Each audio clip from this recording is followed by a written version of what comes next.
নমস্কার এভরিওয়ান, সবাইকে ওয়েলকাম করছি নতুন একটি রেসিপি দেখার জন্য। আশা করি আপনারা সবাই ভালো আছেন এবং সুস্থ আছেন। আজকে শুকনো চালের গুঁড়ো দিয়ে একটা ডিজাইনার পিঠা রেসিপি নিয়ে আসলাম। এই পিঠাটা তৈরি করা অনেক সহজ এবং দীর্ঘদিন পর্যন্ত সংরক্ষণ করেও খাওয়া যাবে। এবার চলুন মূল রেসিপিতে যাওয়া যাক, আশা করি আপনাদের ভালো লাগবে। পিঠাগুলো তৈরি করার জন্য এখানে শুকনো চালের গুঁড়োটা ব্যবহার করব। এখানে প্রায় 150 গ্রামের মতো চালের গুঁড়ো নিলাম, স্বাদ মতো লবণ দিয়ে দিলাম। খুব ভালোভাবে মেশানোর পরে এখানে জল দিয়ে একটা ব্যাটার তৈরি করে নিতে হবে। তবে এই ব্যাটারটা শক্ত করে তৈরি করে নিতে হবে। আর জলের পরিমাণটা কিন্তু একবারে দেওয়ার দরকার নেই, বেশি কম হতে পারে। তাই অল্প অল্প করে জলটা দিয়ে ব্যাটারটা আমি তৈরি করে নেব। এখানে আমি আতপ চালের গুঁড়োটা ব্যবহার করলাম, তবে আপনারা চাইলে সিদ্ধ চালের যে গুঁড়োটা আছে সেটাও ব্যবহার করে পিঠাগুলো তৈরি করে নিতে পারেন। তবে এই ব্যাটারটা তৈরি করার ক্ষেত্রে অবশ্যই কিন্তু ফুটন্ত গরম জলটা ব্যবহার করতে হবে। এখানে কিন্তু কোনো রকম নর্মাল জলটা ব্যবহার করা যাবে না। নর্মাল জল ব্যবহার করলে ডিজাইনটা তৈরি করতে পারবেন না, সমস্যা হয়ে যাবে। তাই ফুটন্ত গরম জলটা অবশ্যই ব্যবহার করতে হবে। আর যেহেতু শুকনো চালের গুঁড়ো, অবশ্যই কিন্তু একটু রেস্টে রাখতে হবে। আমি 5 মিনিটের মতো একটু ঢেকে রাখবো।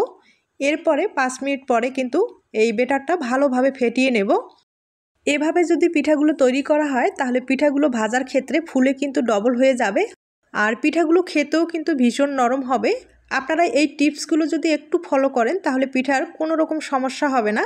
অনেকেই কমেন্ট করেন পিঠাটা ভাজার পরে কিন্তু একটু শক্ত হয়ে যায়, যার কারণ হচ্ছে এই ব্যাটারটা কিন্তু ভালোভাবে তৈরি হয় না। ব্যাটারটা তৈরি করতে গেলে অবশ্যই গরম জলটা ব্যবহার করতে হবে, মানে ফুটন্ত গরম জলটা ব্যবহার করতে হবে। আর ভালোভাবে একটু সময় নিয়ে ব্যাটারটা ফেটিয়ে নিতে হবে, তাহলে পিঠাগুলোর কোনো রকম সমস্যা হবে না। ব্যাটারটা আমি খুব ভালোভাবে তৈরি করে নিলাম। এরপরে কিছুটা ব্যাটার একটু আলাদা করে ফুড কালার দিয়ে দিব। তবে আপনাদের যদি ফুড কালারটা পছন্দ হয় দিয়ে দিবেন, না হলে স্কিপ করতে পারেন, কোনো সমস্যা নেই।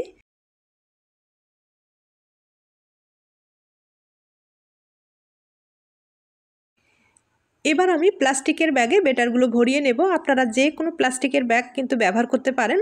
আমি একটা লবণের ব্যাগ নিয়েছি, তবে যে কোনো নর্মাল প্লাস্টিকের ব্যাগ হলেই কিন্তু হয়ে যাবে।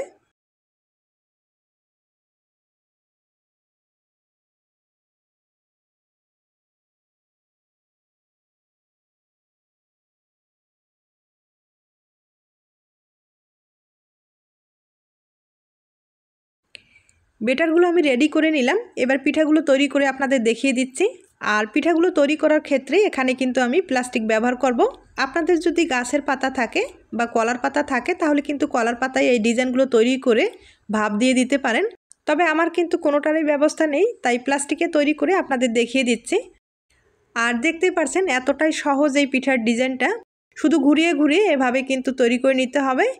আর মাঝখানে যে খালি অংশটা আছে একটু গোল করে দিচ্ছি, হাতে অবশ্যই কিন্তু একটু তেল লাগিয়ে নেবেন, তারপরে এই কাজটা করে নেবেন। এবার পাতার শেপে ডিজাইনটা আমি তৈরি করে নিচ্ছি। দেখতে কিন্তু ভীষণ সুন্দর, একবারে সাধারণ একটা ডিজাইন। আপনারা চাইলে কিন্তু সহজেই এরকম ডিজাইন তৈরি করে পিঠাগুলো বানিয়ে নিতে পারেন। আর এই পিঠাগুলো বানাতে কিন্তু বেশি সময় লাগে না, কম সময়ে আপনারা অনেকগুলো পিঠা তৈরি করে নিতে পারেন।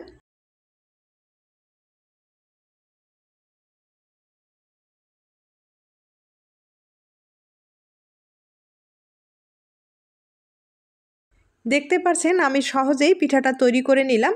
আর দেখতেও কিন্তু ভীষণ সুন্দর হয়েছে। আপনাদের কাছে কেমন লেগেছে জানি না, তবে যদি ভালো লেগে থাকে তাহলে অবশ্যই বাড়িতে ট্রাই করতে পারেন। একইভাবে আমি আরও 2টা পিঠা তৈরি করে আপনাদের দেখিয়ে দিচ্ছি। আপনাদের কাছে যদি পিঠার রেসিপিগুলো ভালো লেগে থাকে তাহলে আমার চ্যানেলে কিন্তু অনেক ধরনের পিঠার রেসিপি দেওয়া আছে, আপনারা চাইলে একবার হলো চ্যানেলটি ভিজিট করে দেখতে পারেন।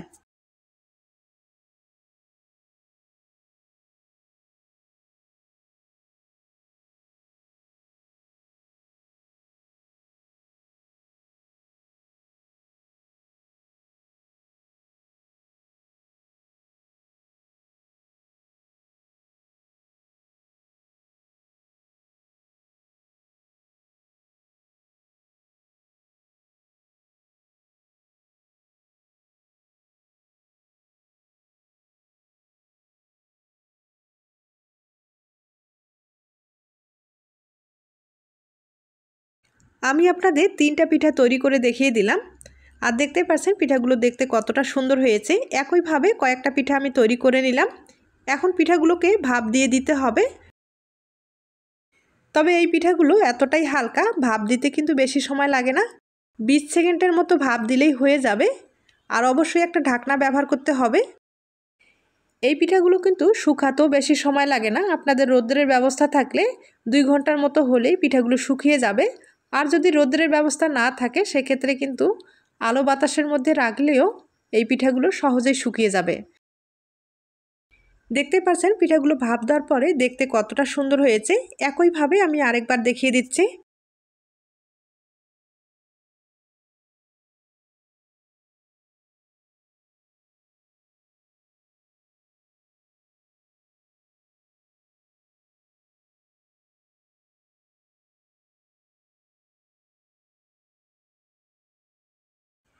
আমি একে একে সবগুলো পিঠায় ভাপ দিয়ে দিলাম। এখন প্লাস্টিক থেকে পিঠাগুলোকে আলাদা করে দেখিয়ে দিচ্ছি। তবে এই পিঠাগুলো তুলতে কিন্তু কোনো রকম সমস্যা হয় না, হালকা করে যদি তেল লাগানো যায়। আর আপনারা যদি পাতায় ব্যবহার করেন অবশ্যই কিন্তু পাতা তো হালকা করে তেল লাগিয়ে নিতে হবে, তাহলে এই পিঠাগুলো তুলতে কোনো রকম সমস্যা হবে না।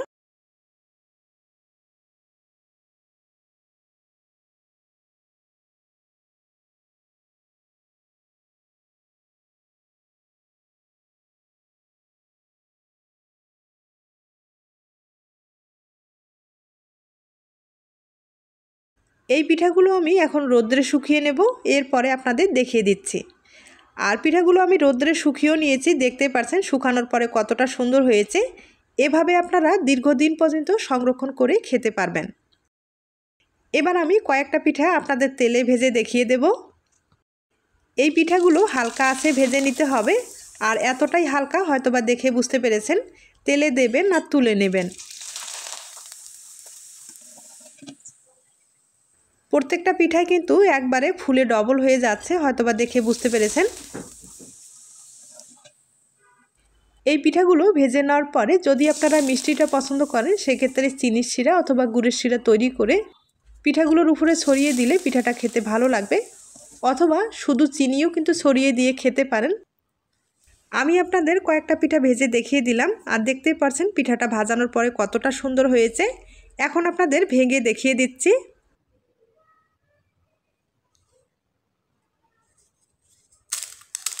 আর দেখতে পাচ্ছেন কতটা মুসমুসে হয়েছে।